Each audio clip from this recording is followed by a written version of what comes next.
नमस्कार विद्यार्थी मित्रांनो, मी Vishakha Sawant S education channel मध्ये आपलं स्वागत आहे। या आधीच्या स्वर या पहिल्या भागामध्ये आपण स्वरांचे मुख्य जे प्रकार आहेत, ऱ्हस्व, दीर्घ आणि संयुक्त स्वर यांचा अभ्यास केलेला आहे। शिवाय स्वर म्हणजे नक्की काय या कन्सेप्टचाही आपण अभ्यास केलेला आहे। आता आपण स्वरांचे उच्चार स्थानावरून जे प्रकार पडतात त्यांचा अभ्यास करणार आहोत। स्वरांचे उच्चार स्थानावरून दोन प्रकार पडतात, त्याच्यामध्ये सजातीय स्वर आणि विजातीय स्वर यांचा अभ्यास होतो। तर सजातीय स्वर आणि विजातीय स्वर म्हणजे नक्की काय ही व्याकरणिक व्याख्या इथे लिहिली, परंतु आपण आपल्या भाषेमध्ये त्याची सोपी व्याख्या पण करू शकतो। तर बघा, उच्चार स्थानावरून स्वरांचे प्रकार याच्यामध्ये पहिला आपण प्रकार अभ्यासणार आहोत, तो म्हणजे सजातीय स्वर। सजातीय स्वरांनाच सवर्ण स्वर असंही म्हणतात। काय म्हणतात? सवर्ण स्वर। आता एकाच उच्चार स्थानातून निघणाऱ्या स्वरांना सजातीय स्वर असे म्हणतात, अशी त्याची पुस्तकी व्याख्या आहे। बाळांनो, कळत नसेल तर ज्या स्वरांचा उच्चार एकसारखा होतो त्यांना सजातीय स्वर असं म्हणतात, हे लक्षात ठेवा। त्यानंतर हा जो पॉइंट लिहिलेला आहे ना खाली, तो अतिशय महत्त्वाचा आहे।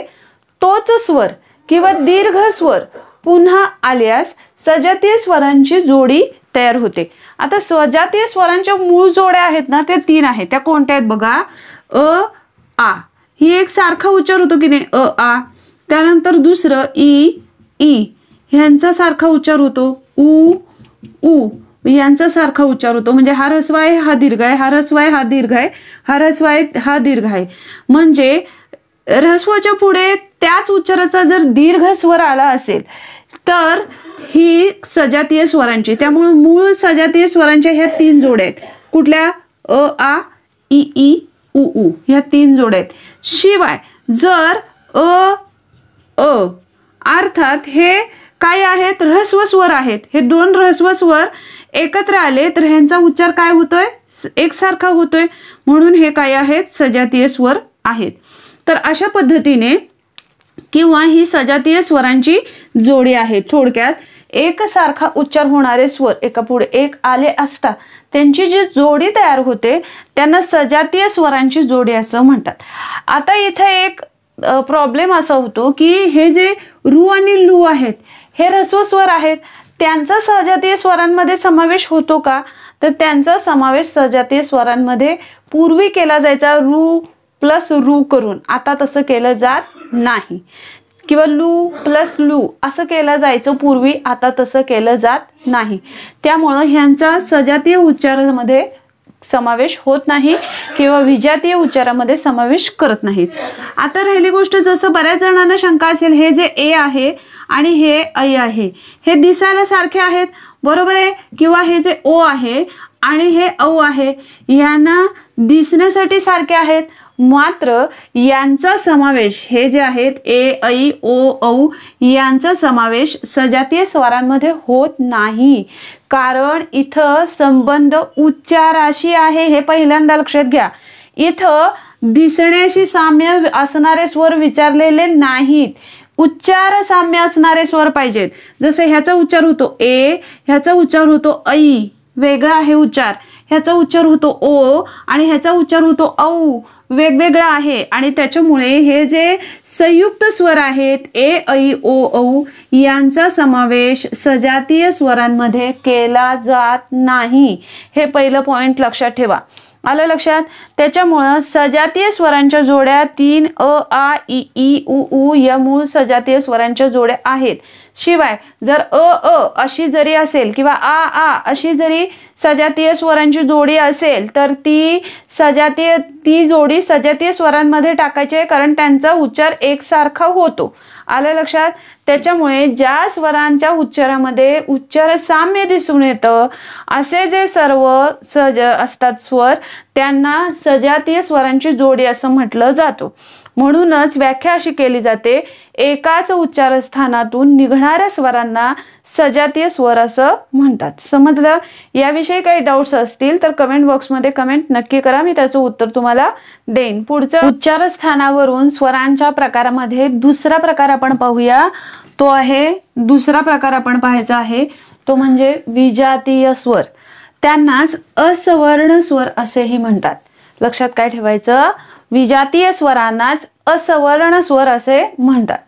पुस्तकी व्याख्या त्याची अशी आहे, भिन्न उच्चार स्थानातून निघणाऱ्या स्वरांना विजातीय स्वर असं म्हणतात. भिन्न याचा अर्थ वेगवेगळा. आपल्या भाषेमध्ये आपण काय म्हणू शकतो, ज्या स्वरांचा उच्चार वेगवेगळा होतो त्यांना विजातीय स्वर असं म्हणतात.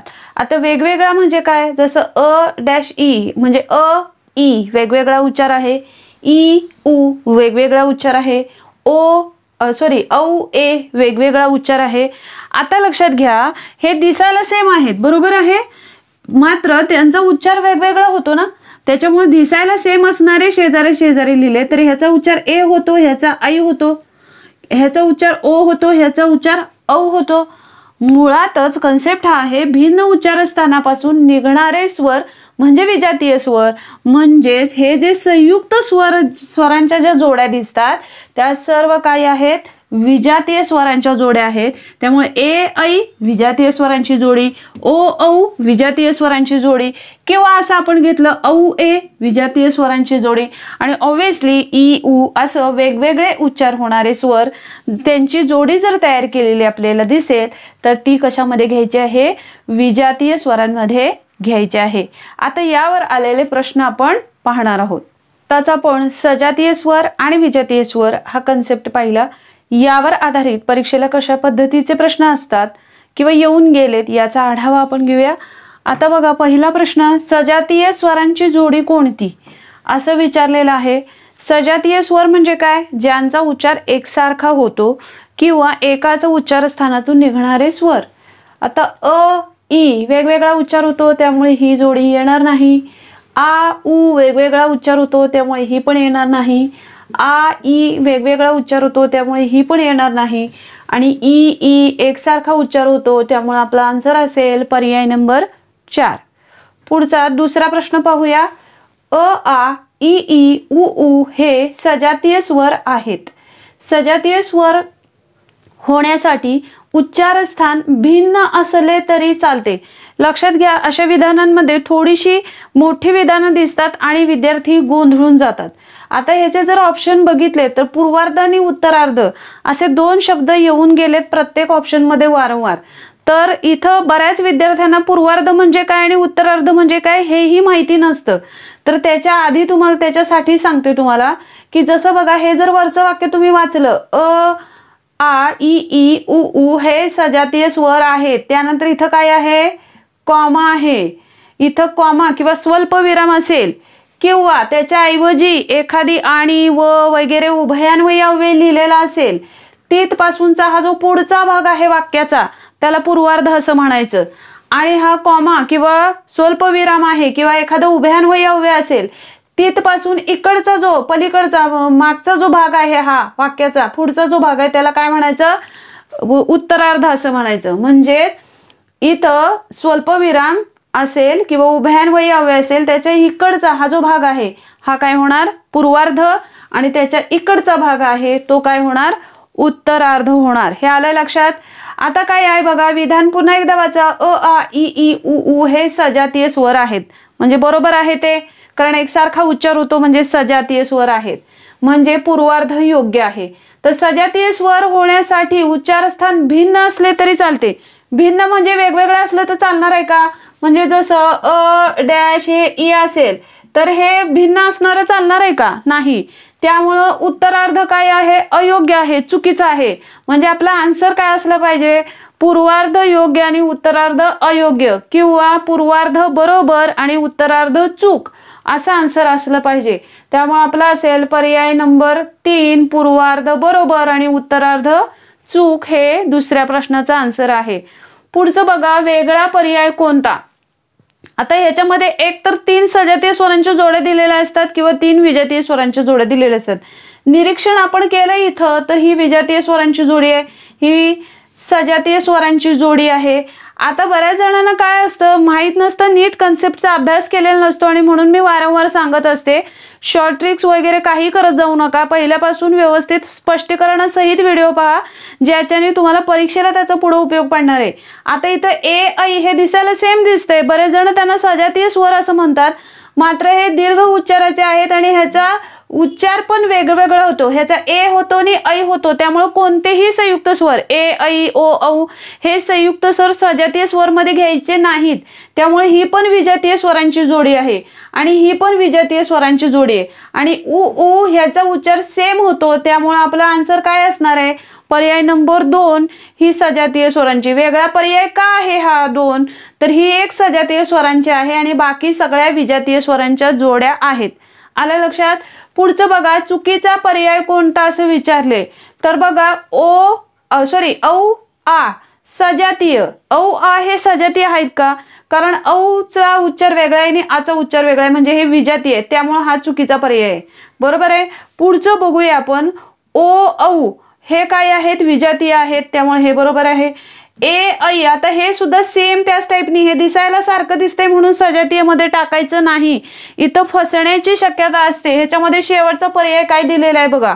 ज्यांनी नीट अभ्यास केलेला नसेल ते 100% चौथा पर्यायाला आन्सर म्हणून सबमिट करतात आणि तिथं चुकते. तर बघा ए ऐ उच्चार वेगवेगळा आहे, त्याच्यामुळे ही विजातीय स्वरांची जोडी आहे. त्यामुळे हा बरोबर आहे. आणि पर्याय नंबर 2 व 3 म्हणजे काय दिलंय? 2 व 3 असं दिलंय. त्याच्यामुळे हे आन्सर येणार नाही. आपल्याला प्रश्न काय विचारलाय की चुकीचा पर्याय कोणता विचारलाय. चुकीचा पर्याय कुठला दिसतोय? हा दिसतोय. हे सजातीय आहे का? नाही, विजातीय आहे. मात्र लिहिलंय काय इथं? सजातीय. आणि म्हणून आपला आन्सर काय असणार आहे? पर्याय नंबर 1 असणार आहे. पुढचा 5वा प्रश्न बघा. विसंगत पर्याय कोणता असं विचारलंय. विसंगत म्हणजेच वेगळा पर्याय कोणता? आता बघा, आ ही सजातीय स्वरांची जोडी आहे. ई उ ही विजातीय स्वरांची जोडी झाली. उ ही सजातीय स्वरांची जोडी झाली. ई ही सजातीय स्वरांची जोडी झाली. म्हणजे वेगळा पर्याय काय येणार? ई आणि उ दुसरा नंबरचा पर्याय येणार, जो वेगळा पर्याय. कारण काय की ही विजातीय स्वरांची जोडी आहे आणि बाकी सगळ्या जोड्या काय आहेत? सजातीय स्वरांच्या जोड्या आहेत. मित्रांनो, सजातीय आणि विजातीय याच्यावर आपल्याला अगदी सोप्यापासून अवघडापर्यंत कशा पद्धतीचे प्रश्न असू शकतात परीक्षेला किंवा येऊन गेलेले आहेत याचा आपण इथं अभ्यास केलेला आहे. याविषयी काही जर तुम्हाला शंका असतील तर कमेंट बॉक्समध्ये कमेंट नक्की करा. माझ्या वतीनं मी तुमचं शंका निरसन 100% करेन. व्हिडिओ आवडला असेल तर लाईक, शेअर आणि सबस्क्राईब करायला विसरू नका. धन्यवाद.